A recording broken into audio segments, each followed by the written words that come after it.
বরিশালের মেহেন্দিগঞ্জ বলতেই চোখের সামনে ভেসে ওঠে ইলিশের রূপালী ঝিলিক আর বিশাল মেঘনা নদীর উত্তাল তরঙ্গ। আর এই মেঘনার বুকেই সগৌরবে দাঁড়িয়ে আছে এক ঐতিহাসিক জনপদ উলানিয়া। আজ আমরা আপনাদের নিয়ে যাব মেহেন্দিগঞ্জের অন্যতম ব্যস্ত এবং প্রাণবন্ত এক স্থানে, যার নাম উলানিয়া লঞ্চঘাট। এখানে দাঁড়ালে দেখা যায় যান্ত্রিক জীবনের এক অন্য রূপ।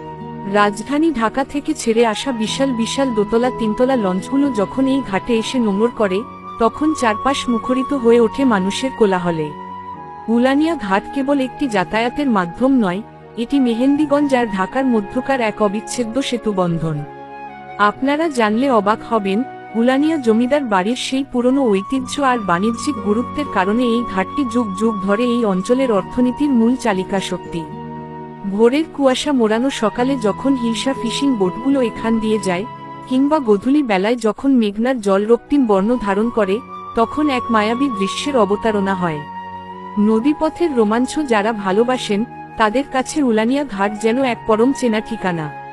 ঘাটের গরম চা, গরম গরম পুরি আর হকারদের সেই চেনা হাঁকডাক, সব মিলিয়ে এখানে আসলে মনে হবে সময় যেন থমকে দাঁড়িয়েছে। তবে মেঘনার ভাঙাগ্রায় এই ঘাটের রূপ বারবার বদলায়, ঠিক যেমন বদলায় মানুষের জীবন।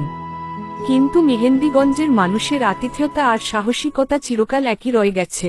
আমাদের শেকড়ের এই গল্প, মেহেন্দিগঞ্জের এই অপার সৌন্দর্য আর গ্রামবাংলার চিরচেনা রূপ নিয়ে নিয়মিত আপনাদের সামনে হাজির হচ্ছে আপনাদের ভালোবাসার ফেসবুক পেজ গ্রামের গল্প। ভিডিওটি ভালো লাগলে শেয়ার করে অন্যদের দেখার সুযোগ করে দিন।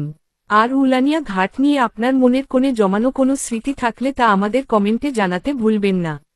দেখা হবে পরবর্তী কোনো নতুন গল্পে। গ্রামের গল্প এর সাথেই থাকুন। আল্লাহ হাফেজ।